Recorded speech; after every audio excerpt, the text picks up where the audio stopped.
جو آپ نے تحریر فرمایا کہ چوتھا دھچکا جس کا خدشہ ہے وہ اس لیے کہ عالمی قوتوں میں کوئی قوت انہیں اسلام پر آمادہ کرے، بہترین قرآن پاک چھاپ کر بھیجے اور بہترین حدیث کی کتابیں انہیں دے اور ان کے مذہبی رہنماؤں کو خریدے اور امریکہ آنا جانا بالکل آسان ہو جائے۔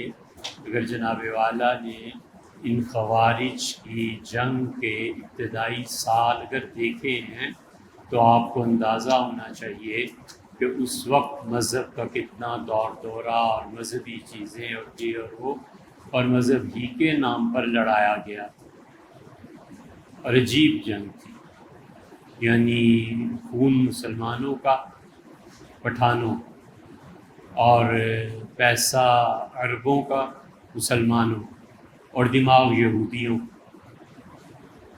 تو اس لیے عین ممکن ہے کہ پھر یہ حادثہ کبھی پیش آئے، اور حادثہ پیش آئے نہ آئے، ہم نے تو صرف ایک پہلو پہ بات کی ہے کہ ہم لوگوں کو اس کی تیاری کرنی چاہیے کہ اگر کل کو چائنا کا اقتدار یہاں آتا ہے تو ہمیں اس سے غرض نہیں ہے کہ ملک کس کے پاس ہو، کیا یہ ایک الگ بحث ہے نا، اس پہ بحث کرنی نہیں ہے۔ مسئلہ صرف اتنا سا ہے کہ ہم انہیں خدا کے دین کی دعوت کیسے پہنچا سکتے ہیں، اور بس۔ گورے جب آئے تھے تو اس وقت بھی ہمارے پاس دو ہی راستے تھے۔ ایک راستہ یہ تھا کہ ہم انہیں خدا کے دین کی دعوت دیتے، ہم انہیں مسلمان کرتے اور ہم انہیں بتاتے کہ اسلام نے کیا ہے، اور ایک چیز یہ تھی کہ ہم لڑ لیتے، سو لڑ لیا اور دیکھ لیا پھر کیا ہوا۔ تو اب بھی ایسے لوگ ہیں جو کفر کے خلاف لڑنے کو تیار ہیں، مگر ہمارا دعویٰ صرف اتنا سا ہے کہ ہمیں چاہیے کہ ہم اس فرصت کو غنیمت جانیں اور چائنا کی زبان میں کتاب و سنت کی بھرپور دعوت دیں تاکہ انہیں پتہ چلے خدا کا دین کیا ہے۔ اس سے زیادہ سیاسی مثمرات جو ہیں وہ آپ کا حق بنتا ہے، آپ بیان کیجیے، ہمارا بھی حق بنتا ہے، لیکن یہ سٹیج اس کے لیے نہیں۔ ایک سوال جو ہمارے ہی ایک پرانے بیان کے متعلق، ایک صاحب نے پاکستان سے باہر ہیں، انہوں نے بھیجا ہے، ہم نے شدت سے اس بات کی تردید کی تھی کہ حضور اقدس صلی اللہ علیہ وسلم نے بالکل یہ بات نہیں کہی کہ قرب قیامت میں شوہر اپنی بیوی سے بدکاری کرے۔ ہم نے اس بات کو مکمل طور پہ رد کیا اور ہم نے یہ کہا کہ تمہارے جاہل پیر اور مولوی تمہیں اسی طرح سکھاتے ہیں اور جھوٹی روایات بیان کرتے ہیں۔ اب یہ روایات جب ملحدین سنتے ہیں، کوئی اور سنتا ہے تو وہ کہتا ہے تمہارے نبی صلی اللہ علیہ وسلم نے یہ کہا ہے۔ اب ہمیں مصیبت پڑ جاتی ہے، ہم کہتے ہیں یار یہ تمہیں کیسے سمجھائیں کہ انہوں نے نہیں فرمایا۔ لاکھوں مرید ہوتے ہو تم اس جاہل پیر کے، اور تمہیں حرام ہے جو کبھی کسی سے جا کے پوچھ لو کہ ہمارے حضرت نے یہ بات بیان کی، یہ ٹھیک بھی ہے یا نہیں۔ اور چراغ پا ہوتے ہو جب ہم کہتے ہیں یہ جھوٹ ہے۔ ہم اب بھی اسی کے قائل ہیں۔ نبی کریم صلی اللہ علیہ وسلم نے کبھی بھی یہ ارشاد نہیں فرمایا کہ قیامت کے قرب میں لوگ اپنی بیویوں سے ایسے کریں گے۔ اس کا مطلب یہی ہے نا کہ ان کا نکاح ٹوٹ جائے گا۔ اس روایت کی فنی حیثیت کچھ نہیں، یہ کتابوں میں آئی ہے، اور خدا اپنی پناہ میں رکھے اس دن سے جب ہم ایسی غیر ذمہ دارانہ گفتگو کر سکیں، اور اگر کبھی بتقاضۂ بشریت ہو جائے تو ہم اس سے رجوع نہ کریں۔ خدا ان دونوں مصیبتوں سے بچائے۔ بھیا یہ حدیث مجموع الزوائد میں اور جہاں بھی آئی ہے اس بیان سے بھی پہلے معلوم تھا یہ بالکل جھوٹ ہے، اور اس پہ محدثین کہتے ہیں کہ الحدیث موضوع، حدیث گھڑی گئی۔ جب گھڑی گئی ہے تو حضور صلی اللہ علیہ وسلم نے فرمایا نہیں۔ نبی کریم صلی اللہ علیہ وسلم نے یہ کہاں کہا ہے کہ دسترخوان پہ جب بیٹھو تو جو لقمے گرے ہوئے ہیں وہ کھا لیا کرو، یہ جنت کی حوروں کا حق مہر ہے۔ جھوٹ بولتے رہو حضور صلی اللہ علیہ وسلم، تمہیں کون پکڑنے والا ہے سوائے خدا کے، جو قیامت میں تمہیں سزا دے کہ تم نے اس کے محبوب صلی اللہ علیہ وسلم پر جھوٹ بولا ہے، اور جھوٹ بکتے رہو۔ تمہیں کس نے سکھایا ہے یہ کہ جا کے اس حدیث کی تحقیق کرو؟ ڈھیروں جھوٹ ہم نے جن دو آدمیوں کی تردید کی تھی، اس کے جواب میں خوب گالیاں پڑی، تو گنگوئی نبر اللہ مرکزوں کی بات یاد آتی رہی کہ دور کی گالیاں کس کو لگی ہیں، سچ بات ہے۔ اب بھی ہم اسی کے قائل کہ تمہارے مشائخ اور تمہارے یہ واعظ جھوٹ بکتے ہیں صرف تمہیں اٹریکٹ کرنے کے لیے کہ کسی طرح ان کے قبضے میں آ جاؤ۔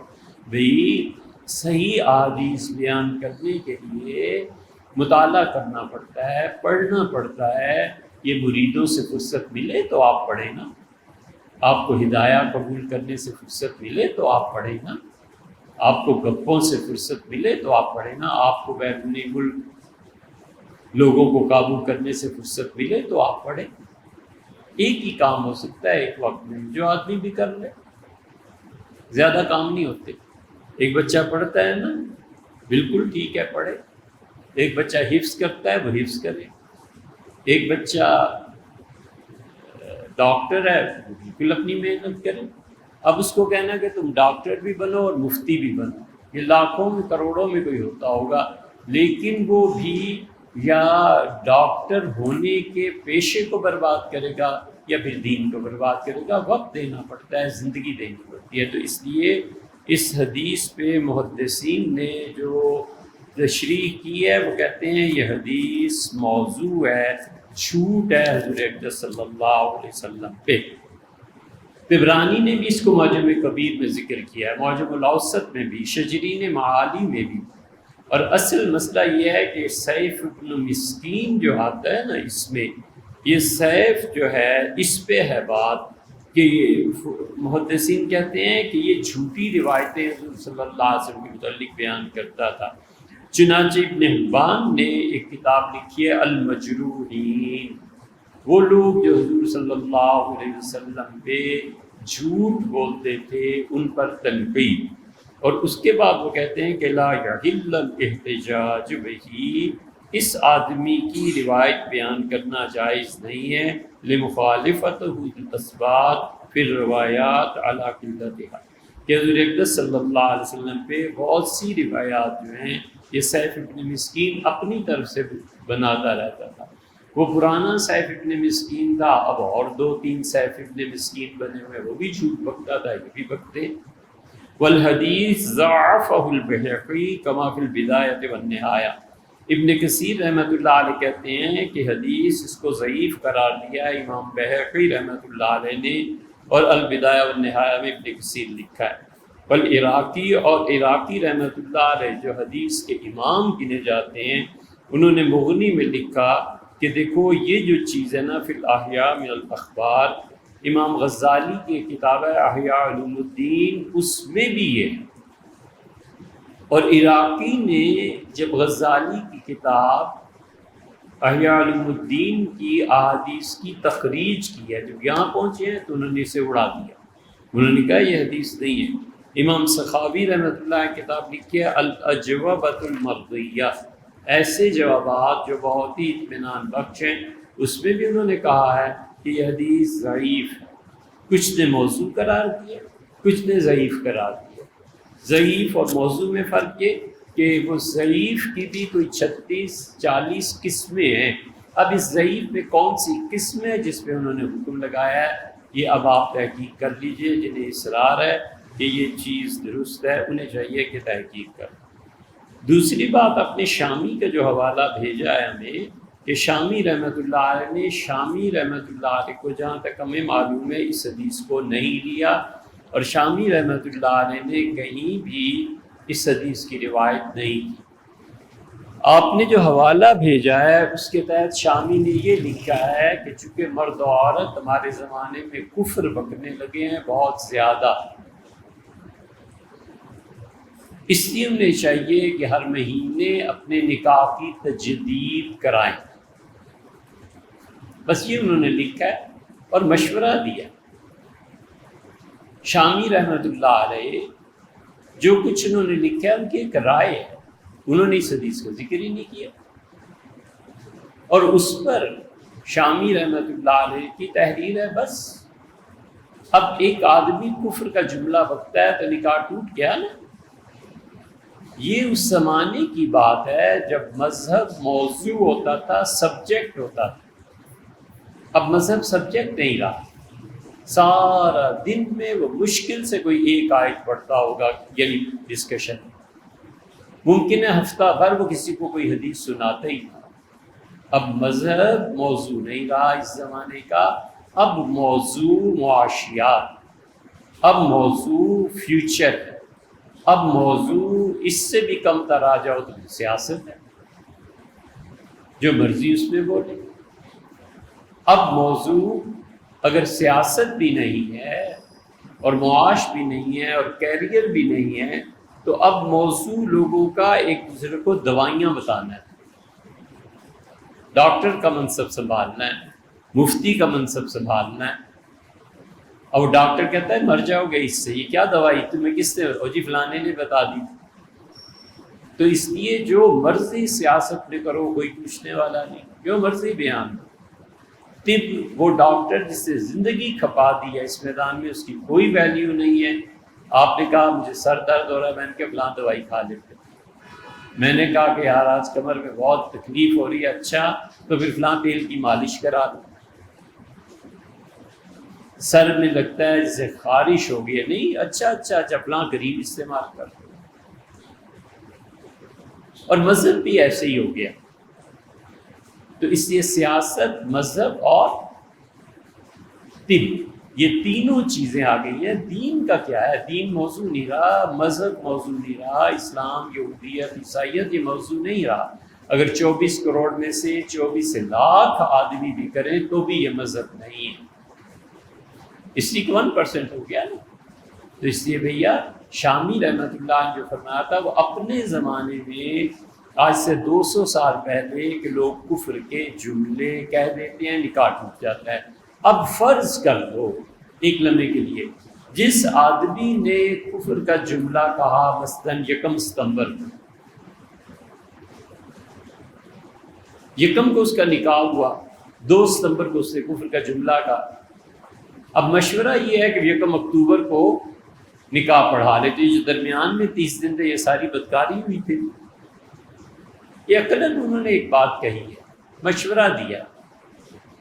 اب ہوتے رحمہ اللہ تو دیکھتے مسلمان ہی کہاں رہے ہیں. ہر چوتھے، پانچویں، 10ویں آدمی کو اللہ نے یہ کیوں کہہ دیا، حضور صلی اللہ علیہ وسلم نے فرما دیا، یہ حدیث ایسے ہو گئی، ایسے اللہ جانے. اب بد تہذیبی کا غلبہ، کفر کا غلبہ بھی ایک اور چیز ہے، وہ الگ چیز ہے. لیکن اب بد تہذیبی کا غلبہ ہے، حق بات کو نہ سننے کا غلبہ. کلید مثنوی میں حکیم الامت حضرت تھانوی رحمۃ اللہ نے 2 جلد کے صفحہ 412 پہ ایک کلام کی شرح کی ہے. بہت اچھا. وہ فاروق صاحب اگر وہ شعر لکھ کے بھیجتے، ہم نے اپنی بساط کی حد تک کوشش کی، فرصت بھی اتنی زیادہ نہیں ملی، لیکن جتنی بھی ملی ہم نے مثنوی کے اس شعر کو دیکھنے کی کوشش کی مگر وہ نہیں ملا. تو آپ سے اگر ممکن ہو تو وہ شعر لکھ کے بھیج دیں، پھر اس پہ انشاءاللہ مثنوی نکال کے دیکھیں گے، پھر بات کریں گے. میں دکاندار سے فصل کے سارے اخراجات قرض لیتا ہوں، وہ مجھے سارا سامان اس شرط پہ دیتا ہے کہ میں اپنا سارا غلہ اس دکاندار کو دینے کا پابند ہوں گا اور قیمت عام منڈی کے ریٹ کے مطابق لگاتے ہیں. کیا یہ جائز ہے؟ آپ اس مسئلے کے لیے 2 مفتی حضرات اور تھے، ہم نے ان سے بات کی کہ ہمیں اس پر پہ کیا کہنا ہے. ان کا خیال تھا کہ یہ سود ہی کی ایک قسم بن جاتی ہے، لہٰذا اس کی اجازت نہیں دینی چاہیے. ہمارا خیال ہے کہ یہ جائز ہے. دیکھیں اس سے آپ نے قرضہ اٹھا لیا، مثلاً آپ نے بیج کے لیے فلاں، کھاد کے لیے فلاں کے لیے 10 لاکھ کا قرضہ اس سے لے لیا. وہ کہتا ہے اب جب فصل اگے گی نا یہ ساری مجھے دینا تاکہ 10 لاکھ میں اپنا وصول کر سکوں۔ اگلا مسئلہ یہ آتا ہے کہ ریٹ، وہ کہتا ہے بازار میں اس زمانے میں جو ریٹ ہو وہی ریٹ میرا ہوگا، مثلاً 1000 روپے من ایک چیز بک رہی ہے مجھے بھی 1000 روپے میں دے دو، لیکن میں تمہیں اس لیے پابند کر رہا ہوں کہ یہ قرضہ جو ہے نا ایسے نہ ہو تمہارے پاس کچھ رہے نہ اور تم میرا قرضہ نہ ادا کر سکو، قرضے کی سیفٹی کے لیے وہ یہ اسٹیپ لے گا۔ ہم اس اسٹیپ کو باطل بھی قرار دیں تو بھی اگر آزادانہ طور پہ وہ دے دیتا ہے کہ بھائی میں نے اتنا قرضہ آپ سے لیا تھا 10 لاکھ کا، یہ میری گندم 10 لاکھ کیا تم رکھ لو، اور اسے قبول کر لیتا ہے۔ ہمارا جواز اور بیان اس لیے تھا، آخر ان میں سے ایک مانے اور انہوں نے کہا یہ بالکل جائز ہے، اور دوسرے مفتی صاحب جو تھے انہوں نے بھی اس کی 2 صورتیں بنا دی، اور انہوں نے بھی یہی کہا کہ ایک صورت جواز کی ہے، وہ یہ ہے کہ دکاندار قرضہ دینے کی وجہ سے اپنی دکان میں لا کر فصل فروخت کرنے کی شرط لگائے گا تو یہ شرط فاسد ہو جائے گی اور قرض کا مسئلہ اپنی جگہ پہ درست رہے گا، اس شرط کو نہیں مانا جا سکتا۔ نہ وہ اقرار کرے بھی کہ میں فصل دوں گا اور یہ اقرار کر بھی لے کہ میں فصل دوں گا، تو اس شرط کی کوئی گنجائش نہیں ہے، آزادانہ تجارت ہونی چاہیے، اور اس پہ کوئی بھی لازم نہیں ہے کہ لا کر وہ فصل اسی کو دے، وہ کہیں سے بھی دے۔ فرض کیجئے 10 لاکھ روپیہ اس نے دیگر ذرائع سے کسی اور سے قرض لے کے، اس کے بچے باہر گئے ہوئے ہیں وہ پیسہ آ گیا، کہیں سے بھی لا کے اس میں 10 لاکھ کا قرض ادا کر دے، بس ٹھیک ہے، ضروری تھوڑا ہی ہے کہ وہ فصل اسے دے گا۔ اور دوسری صورت وہ کہتے ہیں اس سے یہ ہے کہ دکاندار پیشگی رقم قرض دینے کی وجہ سے قرض دے دیا نا، اب جو پیشگی رقم کا قرض دیا ہے اس کی وجہ سے وہ کہے بازار میں تو تمہاری گندم کی قیمت ہے مثلاً 10,000، میں تم سے 9,000 میں لوں گا، یہ پھنسا ہوا ہے، کہتا ہے چل یار 9 میں ہی لے لے، قرضے سے تو جان چھٹے، تو وہ 1,000 روپیہ مارکیٹ سے جو زیادہ کما رہا ہے اپنے لیے، اپنے لیے، اپنے واسطے، یہ حرام ہو جائے گا اس کے لیے، کیونکہ نہ وہ مارکیٹ کے ریٹ کو توڑ سکتا ہے اور نہ ہی حکومت کے قانون کو وہ باطل کر سکتا ہے، اس کے لیے یہ سود ہو جائے گا، اور ظاہر ہے کہ اس پہ بچنا ضروری ہے۔ ایک سوال یاسر صاحب نے تحریر فرمایا ہے کہ کوئی شخص، یاسر صاحب نے پہلا بھی مسئلہ پوچھا تھا، کھیت میں کدو کی فصل کاشت کرتا ہے، اس کے لیے کھیت میں ایک خاص قسم کا جال لگاتا ہے جس میں بہت خرچہ آتا ہے، تو کیا عشر ادا کرتے وقت جال کا خرچہ نکالے گا یا نہیں؟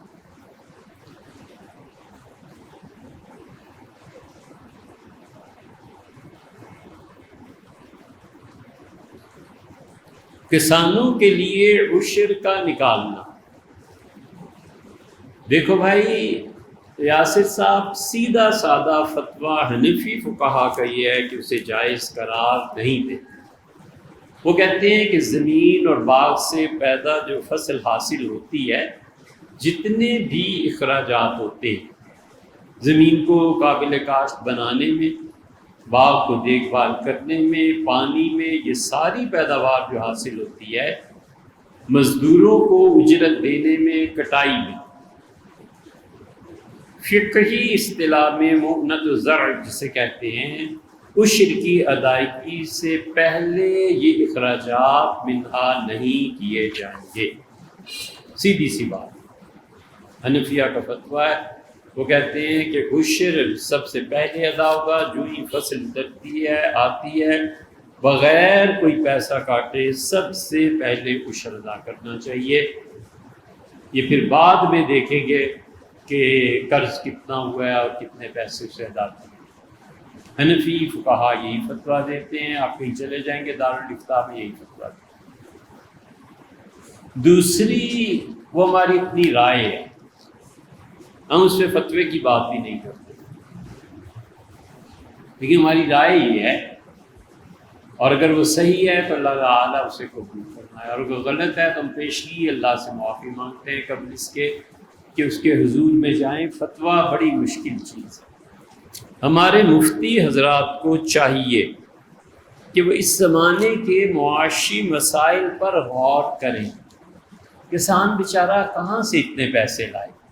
اگر آپ یہ کہتے ہیں کہ گندم یہ پیدا ہوئی ہے، اس کا پہلے عشر دو، پھر اس کے بعد اسے بیچنا ہے، کچھ کرنا ہے، اس کے اخراجات نکالنے ہیں، تو اب یہ صورتحال ملک میں ہو گئی ہے کہ وہ عشر میں ہی سارا کچھ نکل جاتا ہے، عشر میں ایک حصہ اس کا 10واں نکل جاتا ہے، اور جو باقی ہوتا ہے وہ قرض میں ہی سارا نکل جاتا ہے، وہ بیچارہ خالی ہاتھ گھر چلا جاتا ہے، کرے کیا؟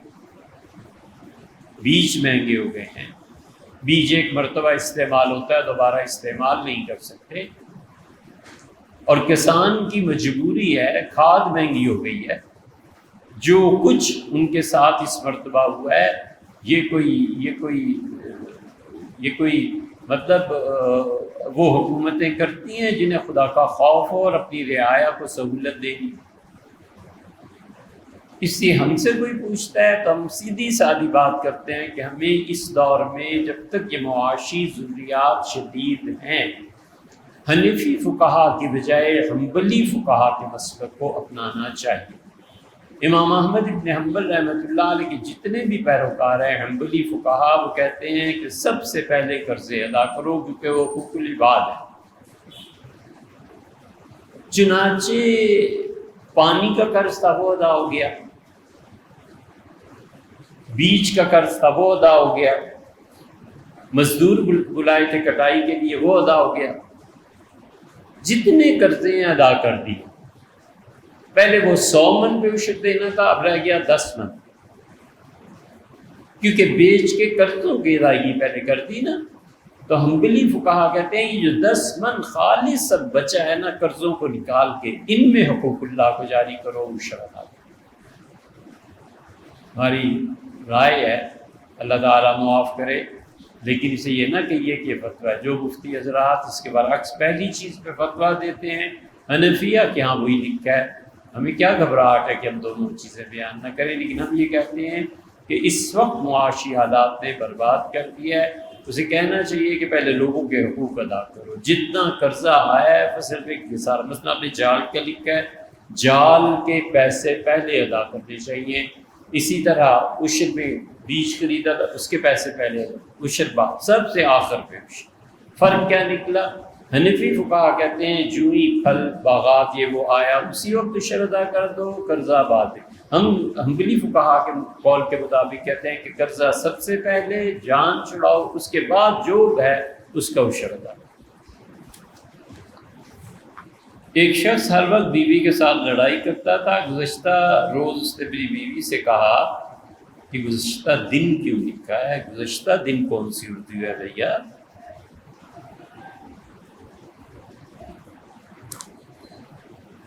گزشتہ فارسی ہے نا، دن کہاں آیا فارسی؟ گزشتہ روز۔ اپنی بیوی سے کہا کہ میری طرف سے تم آزاد ہو، اس کی نیت طلاق کی تھی۔ اب پوچھنا یہ ہے کہ آزاد لفظ سے کون سی طلاق واقع ہوگی؟ دیکھیں، ایک طلاق ہوتی ہے صراحتاً کہ میں نے تمہیں طلاق دی، ایک طلاق ہوتی ہے اشارے اور کنائے میں۔ اشارے اور کنائے میں جو الفاظ استعمال ہوتے ہیں اس کے متعلق حکم یہ ہے کہ وہ اشارے اور کنائے میں اگر اس نے طلاق کی نیت کی تھی تو طلاق ہو جائے گی۔ یہاں آپ نے لکھا ہے سمیع صاحب بالکل صاف لفظوں میں کہ اس نے طلاق کی نیت کی تھی تو یہ ایک طلاق ہوگی۔ اور کنائے کی دوسری قسم یہ ہے کہ اس کے ذہن میں طلاق نہیں تھی، اس کا دفع ہو جاؤ اور شوہر تلاش کر وغیرہ وغیرہ۔ اب اس تیسرے درجے میں ایک تو صراحتاً طلاق ہو گئی، ایک کنائے میں جب اس کی نیت تھی، اور تیسری صورت یہ ہے کہ کنایا نہیں، اسے پتہ بھی نہیں، کنایا اس نے کیا ہے طلاق کا، لیکن وہ کنایا جو کر رہا ہے اس معاشرے میں وہ الفاظ کس کے لیے استعمال ہوتے ہیں۔ اگر معاشرہ ایسا ہے کہ اس میں طلاق کے لیے یہ الفاظ استعمال ہوتے ہیں، میری طرف سے تم آزاد ہو، ہمارے معاشرے میں یہ طلاق کے لیے استعمال ہوتے ہیں، تو اب طلاق پڑ جائے۔ فرض کر لیں کوئی ایسا معاشرہ ہے جس میں ان الفاظ سے طلاق مرادی نہیں دی جاتی، تو وہاں طلاق نہیں پڑے۔ تو تین قسم، ایک صراحتاً واضح طور پہ طلاق، دوسری ایسی طلاق جس میں کنایا ہے اور نیت طلاق ہے، تیسری جس میں نیت نہیں ہے لیکن الفاظ معاشرے میں اس طرح استعمال ہوتے ہیں۔ تو یہ جو الفاظ آپ نے لکھے ہیں نا، آپ کی نیت تھی، آپ نے کسی کی نیت تھی، معاف کیجیے گا آپ تو نہیں سنی صاحب، کیونکہ جس کی بھی نیت تھی اس کے یہاں طلاق ہو جائے گی، اور اگر اس کی نیت ہی نہیں تھی تو بھی ہماری سوسائٹی میں آزادی کا لفظ اس معنی میں استعمال ہوتا ہے۔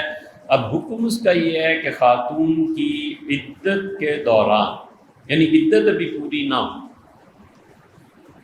دو قسم کی عدتیں ہو سکتی ہیں، یا تو وہ امید سے ہیں، تو بچے کے جنم سے پہلے چاہے 5 منٹ پہلے، اور دوسری طریقہ یہ ہو سکتا ہے کہ وہ 3 دفعہ جو انہوں نے ہر مہینے 3 مہینوں میں نہانا ہے اس سے پہلے اگر یہ رجوع کر دیں، مثلا یہ کہہ دے کہ آپ میری بیوی ہیں، عملاً رجوع کر دیں، کسی بھی طرح اگر رجوع کر دے گا تو یہ رجوع پورا ہو جائے گا۔ ایک طلاق جو اس نے دی تھی وہ طلاق ختم ہوئی لیکن کینسل نہیں ہوئی، اب 2 طلاقوں کا حق اس کے پاس باقی ہے، زندگی میں استعمال کرے گا تو پھر دوسری اور تیسری طلاق ہوگی۔ یہ نہیں ہے کہ نئے سرے سے طلاقیں شروع ہو جائیں عدت کے دوران۔ اور اگر عدت کے اندر رجوع نہیں کیا، بچہ جنم لے لیا یا 3 مہینے گزر گئے، اب یہ دونوں ایک دوسرے کے لیے اجنبی ہو گئے ہیں، اور دونوں حق مہر متعین کرے اور وہ خاتون بس اس کے بعد سمپلی نکاح پڑھا لیں، اس کے باوجود اسے 2 طلاقوں کا حق ہے، سمجھے آپ، 2 طلاقوں کا حق باقی رہے گا۔ ایک طلاق کی صورت میں عدت نہیں پوری ہوئی، اس کے اندر ہی رجوع کر لیں، نکاح بھی نہیں دوبارہ پڑھانا، لیکن اگر عدت پوری ہو گئی تو پھر نکاح لازم ہوگا، کیونکہ یہ دونوں اب آزاد ہو چکے ہیں تو اس کو نکاح پڑھانا پڑے گا۔ جو بات آپ نے پوچھی ہے، ان میں طلاق رجعی واقع ہو گئی اور اس کی تفصیل ہم نے آپ سے عرض کر دی۔ میرا نام واصف ہے، کنیت رکھنی ہے تو واصف صاحب کنیت کے اصول کو دیکھ لیجئے، ماں باپ، دادا دادی، خالہ پھوپھی، بیٹی بیٹا، اس کی طرف منسوب کر کے نسبت کر کے کنیت کرتے ہیں۔ حضور اکرم صلی اللہ علیہ وسلم نے اپنی کنیت ابو القاسم قرار دی تھی، یعنی قاسم کے والد، حضور صلی اللہ علیہ وسلم کے بیٹے تھے قاسم، ان کا نام تھا، اس وجہ سے آپ نے ابو القاسم اپنی کنیت کے قرار دی۔ ابو الحسن، حسن والا، جد امجد تھے حسن رضی اللہ عنہ، ہمارے شیخ حضرت سید ابو الحسن علی ندوی رحمۃ اللہ علیہ کے، تو ندوی رحمۃ اللہ علیہ سادات میں ہونے میں اور پھر حسنی ہونے میں انہیں بڑا تعلق تھا حضرت حسن بن علی بن ابو طالب رضی اللہ عنہ پہ، تو اس لیے حضرت نے اپنی کنیت ابو الحسن قرار دی تھی۔ کوئی بھی کنیت اختیار کی جا سکتی ہے، مثلا اس کا دادا بھی نہیں، والد بھی نہیں، خاندان میں بھی نہیں، لیکن اسے ایک چیز پسند آ گئی، بلی، ہریرہ بلیوں والا، تو جس چیز سے اس کی نسبت محبت کی جڑتی ہے اس سے بھی کنیت قائم قرار پاتی ہے۔ کراچی میں ایسی چیزیں باقی ہیں ابھی بھی، موتی والا، نمک والا، قلم والا،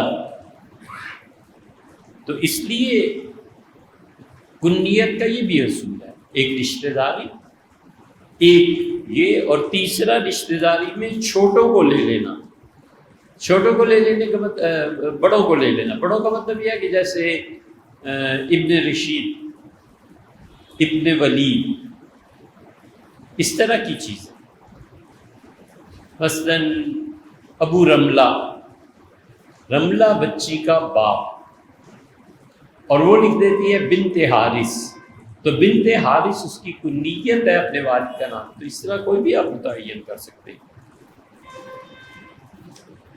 قاعدہ اولیٰ میں خیال نہ ہونے کی وجہ سے تشہد کے بعد سورہ فاتحہ پڑھ لے، اور خیال آنے پر تشہد بھی پڑھ لے تو نماز پہ کوئی اثر پڑتا ہے؟ بالکل اثر پڑے گا، اس لیے کہ آپ کے ذمے جو چیز واجب نہیں تھی اسے آپ نے نماز میں داخل کر لیا، اور جو واجب تھی اس میں تاخیر کر دی، سجدہ سہو کر لے، بس اتنا کافی ہے۔ اب تشہد کے بعد سورہ فاتحہ بھی پڑھ لی،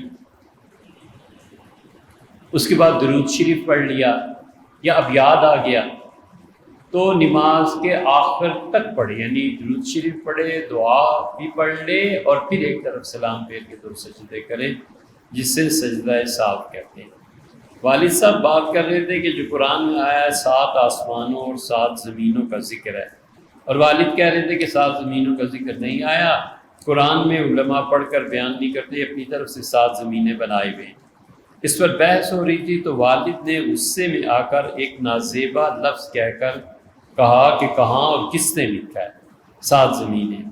سوال یہ ہے کہ اس سے ایمان اور نکاح ختم ہو جاتا ہے، والد کو علم نہیں تھا، بتایا تو مطمئن ہو گئے، کیوں بھئی نکاح ان کا کیوں ختم کرنا ہے؟ ویسے ہی ایمان اور کفر کے مسئلے ایسے تھوڑے ہی ہوتے ہیں، وہ تو پتہ چلے انہوں نے الفاظ کیا کہے ہیں، کس سینس میں وہ الفاظ استعمال کیے جاتے ہیں، اور پھر ان کو آپ خود بتا رہے ہیں علم ہی نہیں تھا۔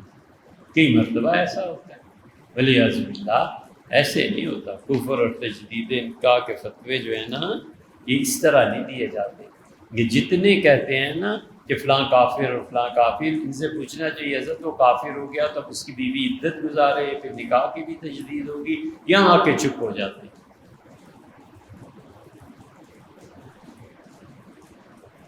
اور پھر یہ تو مفتیوں کا کام ہے، وہ فیصلہ کرے۔ ہر آدمی کو یہ اختیار ہی نہیں دیا جا سکتا۔ مستدرک کے حاکم میں نکاح کے ذیل میں حدیث مبارک ہے کہ حضور صلی اللہ علیہ وسلم نے فرمایا تم اس خاتون سے شادی کرو جو بہت بچے جن کے ہاں ہوتے ہیں، اور محبت کرنے والی عورتوں سے نکاح کرو، کیونکہ میں تمہارے ذریعے قیامت میں دوسری امتوں پہ فخر کروں گا۔ اچھا، سوال یہ ہے کہ اس حدیث میں حضور صلی اللہ علیہ وسلم نے ترجیح دی ان خواتین کو جن کے ہاں اولاد زیادہ ہوتی ہو، مگر سوال یہ پیدا ہوتا ہے کہ شادی سے پہلے یہ چیزیں کیسے معلوم ہو سکتی ہیں؟ آپ نے جو الفاظ استعمال کیے ہیں نا فاروق صاحب، یہ الفاظ ایسے نہیں لکھا کرتے۔ زمانے میں کچھ ادب ہے، کچھ تمیز ہے، حیا ہے، یہ تو نہیں ہے کہ جو حدیث میں آیا ان الفاظ کو بالکل ہی ڈائریکٹ نقل کر دیا جائے۔ ہم سب کو خیال کرنا چاہیے۔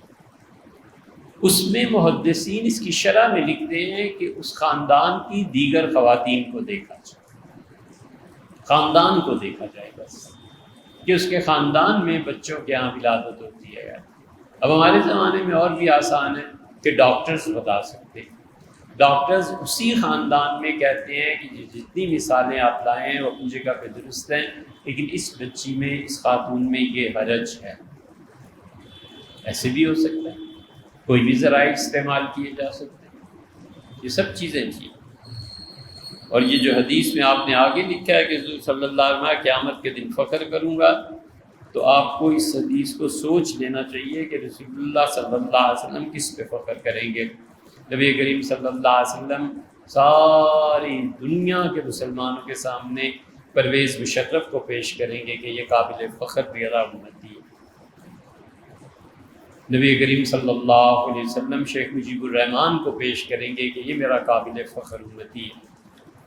حضرت رسالت پناہ صلی اللہ علیہ وسلم، اور بھی نام لے دوں، نواب خلیق الزمان کو پیش کریں گے کہ یہ میرا امتی ہے۔ تمام وہ لوگ جنہوں نے پاکستان بنایا اور ان کی اولادوں نے پرائم جگہوں پہ ہر شہر میں قبضے کیے، یہ کوئی اور نہ لے لے جی، ہم تو 20 سال بعد آپ کو واپس کر دیں گے، حکومت کو واپس کر دیں گے، اور وہ پھر 20 سال آئے ہی نہیں۔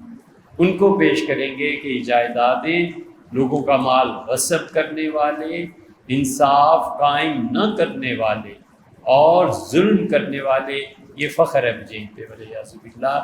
کس دنیا میں آپ بستے ہیں؟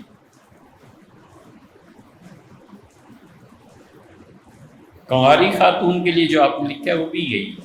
عمومی طور پہ اللہ کا شکر ہے، عمومی طور پہ ہمارے معاشرے میں ابھی اتنی گراوٹ نہیں آئی ہے کہ معاملہ ایسا ہے۔ عمومی طور پہ جو شادیاں ہوتی ہیں الحمدللہ وہ اسی حالت میں ہوتی ہیں جس حالت میں آپ نے ذکر کیا ہے قرآن کریم۔ پھر آپ نے سوال لکھ دیا جناب والا رضوان صاحب وہابیت کے متعلق، ہم آپ سے عرض کریں جتنا جو کچھ بھی لکھا ہے، محمد اعلیٰ تھانوی رحمۃ اللہ علیہ ہمارے بزرگوں میں سے تھے، انہوں نے نسائی کا حاشیہ لکھا ہے۔ دیوبند کے جتنے حضرات ہیں نا، ان سب کا رشتہ محمد اعلیٰ تھانوی رحمۃ اللہ سے ملتا ہے۔ انہوں نے نسائی کے حاشیے میں محمد بن عبد الوہاب کو خارجی لکھا ہے۔ اور کہ یہ کیوں جانا ہے، پچھلے 200 سال سے فتویٰ شامی سے ہی دیا جاتا ہے نا۔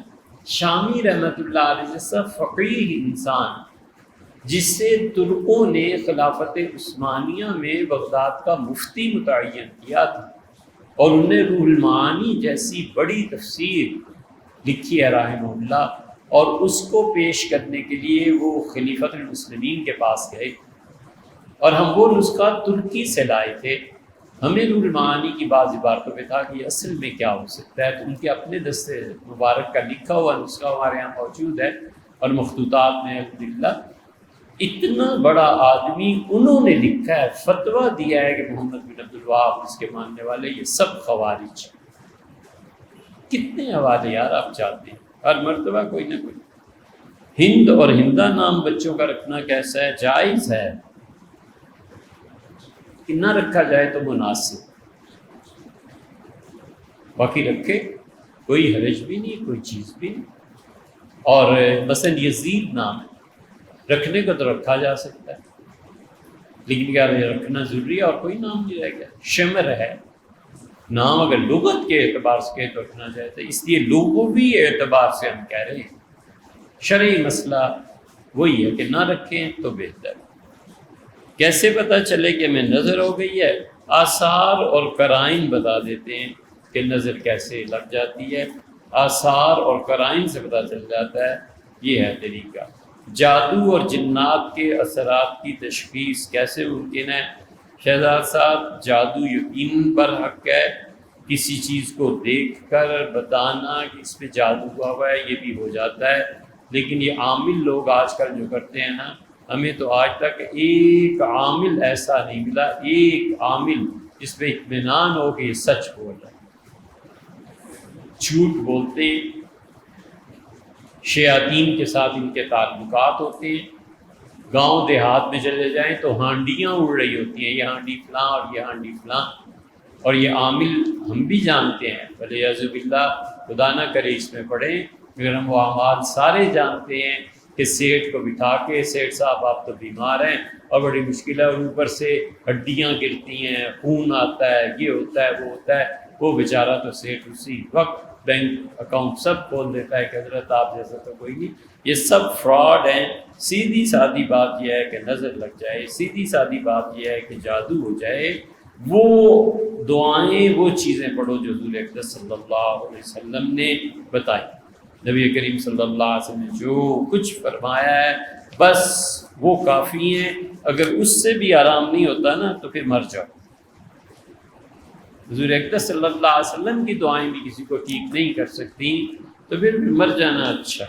نبی کریم صلی اللہ علیہ وسلم نے کیا فرمایا؟ آپ نے فرمایا لوگوں ہمیشہ صبح شام، ایک جگہ فرمایا ہر نماز کے بعد چاروں کل پڑھتے رہنا،